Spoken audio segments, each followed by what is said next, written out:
The biggest questions that the game Kingdom Hearts Key has brought up seems to be very prominent to the overall story of the series, such as why the hell is Ventus part of the game? Or why is everyone wearing masks, in a joking sense and a more serious sense too? And then the big question, who is the traitor among the foretellers? Because this is a question that has to have a big impact on the story of the series because of how much a focus it seems to put on it.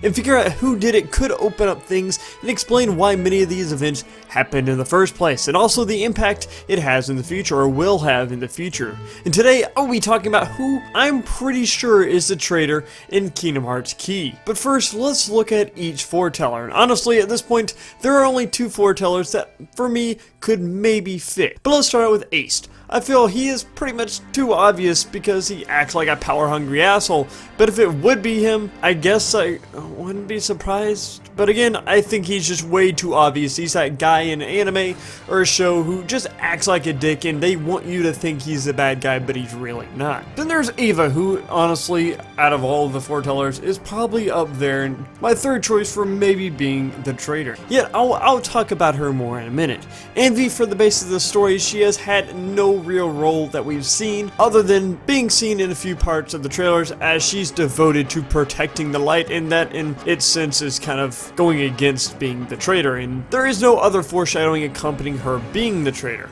Then there's Ira. Same as Envy, except in the trailer we got to see him talking to Luxu for a short time, seeming to really care and wanting to stop the fighting, so that kind of goes against wanting to be a traitor. And throughout the game, being someone that wants to stop what is happening. Then there's Gula, who someone in the end I would not be surprised if it turned out to be him. I still don't think it is him, because he openly read the book, or the last page, without a care. But yet again, other than that, he has shown no real sense of being traitorous and no real foreshadowing of it. He even said he just read the books pretty much because he doesn't care, because a war is going to happen either way, so what does it matter? And then there's Luxu. He is next in line for me, thinking he might be the traitor. But to me, either the lines from the last page read by Gula seem to be referring to Luxu, and maybe even Ava. The line reads, "The one unable to forgive this distastefulness, who thought of fate with pessimism and lost true strength. The one who will misread the truth and step into secrecy." And with this, it could be seen as Luxu misreading what the master said to him, being the truth, and also in general seeing that there's nothing left to care for, seeing the world in distastefulness and pessimism, and he just sees the world as a dying place. There's no point of fighting for it. And he then disappeared in secrecy. As for Ava, it fits a little closer, to which she saw very little hope left in the world, and seeing what will happen to the world soon. So she created the Dandelions in secret, which could make her out to be the traitor indirectly. But soon after, we see that Luxu reveals who the traitor is, and really, Ava's reaction to him saying it doesn't really fit to it being Luxu or herself. So then, if it's none of the foretellers, then who is it? In my own personal theory, is it's the Master of Master, which comes with a few things to back this theory. As going to the previous quote from Gula from the last page, while we don't know why the Master of Master disappeared, we do know that he disappeared in secrecy, and this could mean he could have misread what was truly going to happen. So he formed a plan around the premise that this world will soon end. But I do think that we have been indirectly told why he disappeared.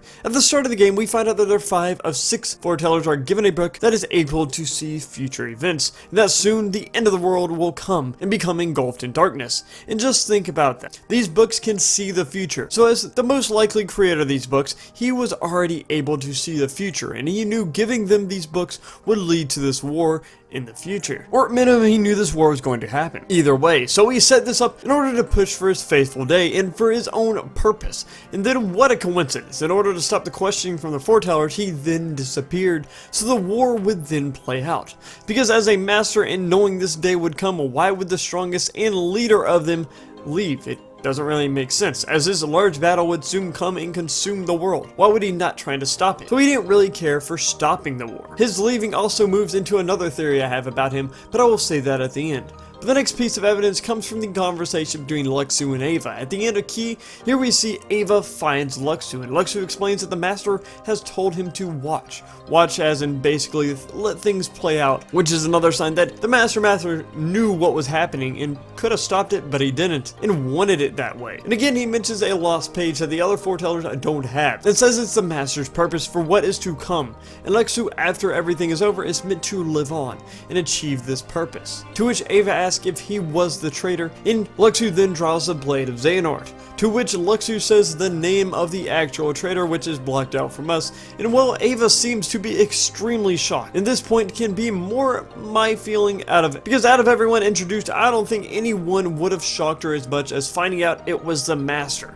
a person she never thought of, only expecting to be one of the 6 foretellers, and finding out is your own leader would be quite shocking, and being that Luxu is working with the Master, obviously at this point it would make the most sense. Also, the entire purpose of Ava coming to find Luxu is to find the Master of Masters, and after Luxu tells her the traitor's name, she seems to be sad too, aside from being shocked, and then Luxu says, so that's why you'll listen to Destiny, and your only option is to fight, even if there was another answer. That would be just the result of the battle. Basically saying the only option Ava had of stopping the war and her only hope is gone, and she has to fight because the Master is the traitor. And of course at this point the Master of Masters wouldn't help stop the war, otherwise she would still then try to find the Master to try to stop the war if the traitor wasn't the Master. And then this next line he says is one of the biggest beliefs that I have, that the Master wanted all this to happen and knew it was going to happen, and basically saying he could be the traitor or is the traitor. The line goes, rather than the future of the world, I wonder if the Master wants to know how we will be guided by the key. And Luxu saying this is almost acting like everything that has happened is a test for the foretellers. The Master of Masters is creating these obstacles to see how each of the foretellers will react to the situation. And then Ava saying, choosing us over the world? That can't be. Which again is indirectly saying the Master is choosing them and not caring for what happens to the world, only curious to see how they will react. And seeming to be a little angry when saying it, her next 2 lines sound more like denial than anything, like she can't believe that the Master would do this to them. And Ava then proceeds to attack Luxu out of anger. But there is the question how the Master Masters would be actually sabotaging everything and causing everything to go haywire and all the darkness to spread and the war in the end to start is the question. And I'm pretty sure the way that the Master is doing this is the use of the Churthi, which is a being that he created in order to help guide the players to a certain path, in order to find more lux and gather it to create more light. Yet as it goes along you think, okay, he gives them these beings that were created by the Master to help the players, and so he must be a good guy. Yet in the end of Kingdom Hearts Key, we see that these beings called Churthi are turning dark as they gather lux, and also the use of guilt is actually turning these beings into pure darkness and turning these players into heartless, which is more pushes the aspect of the war, and the use of the guilt over time is creating more and more darkness. And the bangle that we use to gather lux we call guilt, but is actually called sin, which gathers the darkness and turns it into power. And this is how I believe the Master has been pushing to commence the war. But the big question is, in the end, why is the Master doing this if he is a traitor? And I have a few theories, and these are pure theories with mostly guessing with a few little things I can somewhat put together. There isn't exactly a ton of evidence so far. First, the Master is setting all this up in order to find a suitable vessel to which he would then transfer his soul into to live on, and ends up with Luxu, because the rest fought and died in the Keyblade War. And he does this to try to find a way to create the Keyblade in the future, which he then becomes the Master to Ericus and Xehanort, which lead there to Xehanort getting Luxu's Keyblade. The next theory I have is the reason why the Master disappeared in the first place is that he possessed Luxu almost from the start, and has been acting as though he is still Luxu, and again moves on to looking for the Keyblade in the future, to where he is the Master of Xehanort and Ericus again. So my personal belief, I think, is the first theory, because it has been mentioned in the last conversation between Ava and Luxu, that it was almost like the Master was testing them to see how they would react, and who would be suitable for him in the future. Something else you could point out as somewhat evidence for this theory is the fact that it seems like the Master is able to deceive all the foretellers, that teaching them that he was on their side and that they were on the right path and what the right path was to go. And well, someone else did the same thing in the future. Xehanort, who was able to deceive many and especially Terra into thinking that they were doing the right thing, and in the end deceived them. And this correlation of behavior can show that maybe the Master really is the one that took over Xehanort's body in the future. But that is just a theory. And one last little tidbit that I've thought to why I think it's not any of the foretellers is just for storytelling basis. I believe how much prominence they are putting onto the premise of this traitor, and then making it one of the regular foretellers, I could see it being Luxu maybe, would make very little dent to the overall story unless there's like a huge plot twist.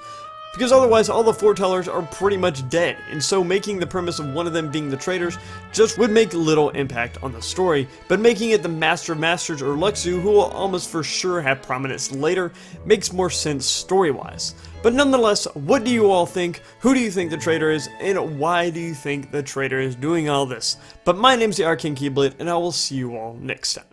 Peace out.